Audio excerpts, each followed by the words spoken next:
The US Defense Department announced an $800 million military assistance package to Ukraine that included over 121 drones that are specially made to suit the Ukrainian army's needs. But what are these drones, and how are they going to impact the ongoing war? Join us today on Drone Zone as we answer all these questions and more on the Phoenix Ghost drone.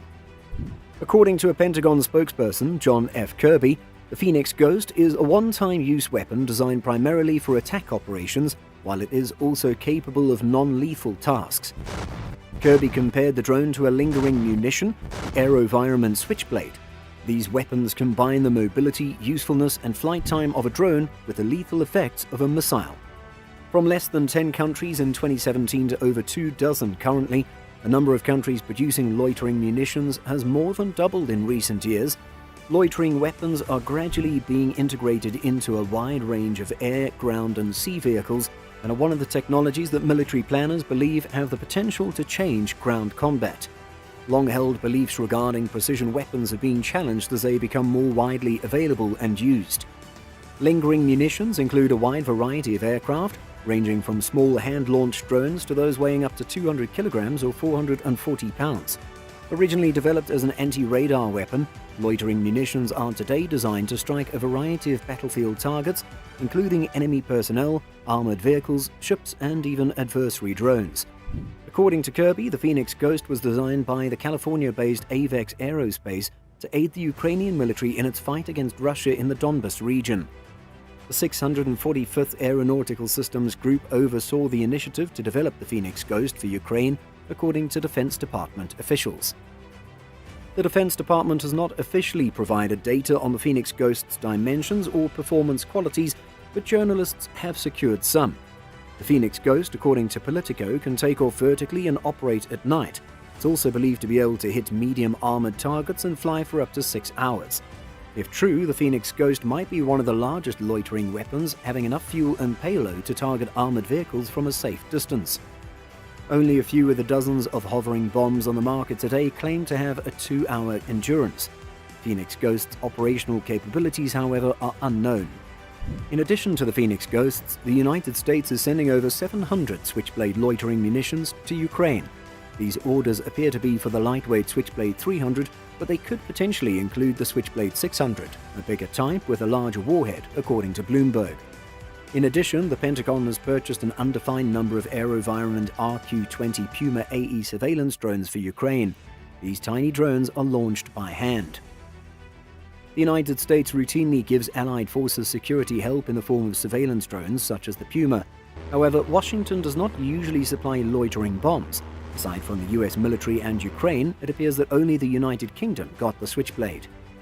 Hundreds of Switchblades have been purchased by the US military in recent years. The Army first introduced the Switchblade 300 in 2012, and it was later selected for the Lethal Miniature Aerial Munition System program. The Marine Corps and the U.S. Special Operations Command have also ordered a limited number of Switchblades. Although the Switchblade is primarily intended for infantry use, AeroVironment has lately integrated the drone into a variety of air and ground vehicles. Last year, AeroVironment launched the Switchblade 300 from a Jump 20 drone with a goal of replacing the Army's obsolete RQ-7 Shadow. In addition, Kratos claimed in 2021 that he will fire a Switchblade from an Airwolf drone, and General Dynamics unveiled a tracked robotic vehicle capable of deploying 50 Switchblades. The Switchblade's increasing popularity demonstrates the Defense Department's increased tolerance for loitering munitions. The Army and Marine Corps' air-launched effects and organic precision fires programs envision a future in which air, ground, and sea vehicles will act as launch platforms for drones, notably lingering munitions. The U.S. Special Operations Command is also working on many programs to obtain loitering weapons for land and water platforms. In March, Marine Corps Commandant General David H. Berger emphasized the advantages of lingering weapons. This is the first time soldiers on the ground can strike targets with a pinpoint accuracy beyond the range of their organic mortars and artillery, Berger said, adding that loitering munitions provide ground forces the power of an air wing in your hands. Loitering munitions are one of the primary enabling technologies driving Berger's vast contentious Force Design 2030, the Marine Corps' modernization plan unveiled in March 2020. The Marine Corps aspires to create a more flexible expeditionary force by eliminating its combat tank fleet. In addition, tube artillery would be phased out in favor of long-range precision armament supplied via rockets, missiles, and loitering weapons. Plans for infantry companies and battalions are still being evaluated, and loitering munitions could eventually replace the long-standing 60mm mortar. The US Marine Corps claims that loitering munitions will provide small units with close combat lethality increases long envisioned by infantry Marines. In the fiscal year 2023, the Marine Corps will launch the Organic Precision Fires Light project to investigate lightweight portable loitering bombs. In the February issue of the Marine Corps Gazette, Major General Julian D. Alford, head of Marine Corps Training Command, stated, "Investing in loitering munitions for our infantry units will greatly improve their lethality. These capabilities will also enable company commanders to shorten kill chains in support of maneuver troops, while crucially retaining all-weather organic shooting capabilities with dozens of mile ranges." Infantry-carried loitering bombs are one component of the Marine Corps' ideas for loitering munitions.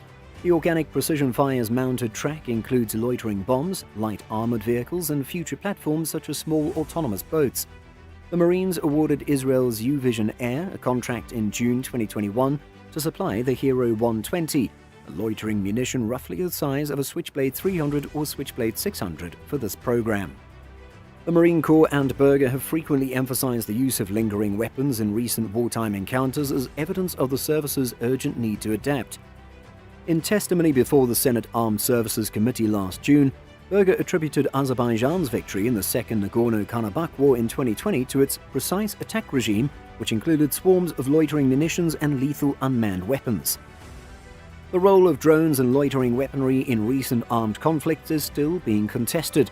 Nonetheless, these technologies empower both state and non-state enterprises with a set of advanced capabilities. During the Nagorno-Karabakh War, Azerbaijan is known to have used 4 types of loitering munitions purchased from 4 manufacturers in 2 countries. Producers are progressively offering families of loitering munition systems with different aircraft designed to meet certain operational goals. Poland's WG Group Warmate series, for example, includes 5 systems, whilst Israel's U-Vision Hero series has 9. The 2020 conflict between Armenia and Azerbaijan, as well as new suppliers from the Middle East and Asia, are driving increased demand for loitering bombs. Illicit transfers of loitering munitions from states such as Iran to non-state actors, as well as R&D collaborations such as the one announced last year between Israel Aerospace Industries and South Korea, will all contribute to the continuous spread of these weapons. The ecosystem of armed drones has changed considerably since the initial missile launch of the General Atomics Predator just over 2 decades ago. Bomb-dropping quadrotors and lightweight precision weaponry have contributed to the democratization and miniaturization of the armed drone. The increasing use of loitering weapons hastens these processes, providing new challenges for those aiming to prevent drone spread. That's it for today's video. Let me know what you think of the Phoenix Ghost drone. I hope you've enjoyed watching this video just like I've enjoyed making it, and make sure to comment with any future videos that you're interested in watching. I'll be seeing you all soon, but until then, watch this video to learn more about what an MQ-9 Reaper drone can do, and as always, subscribe or crash.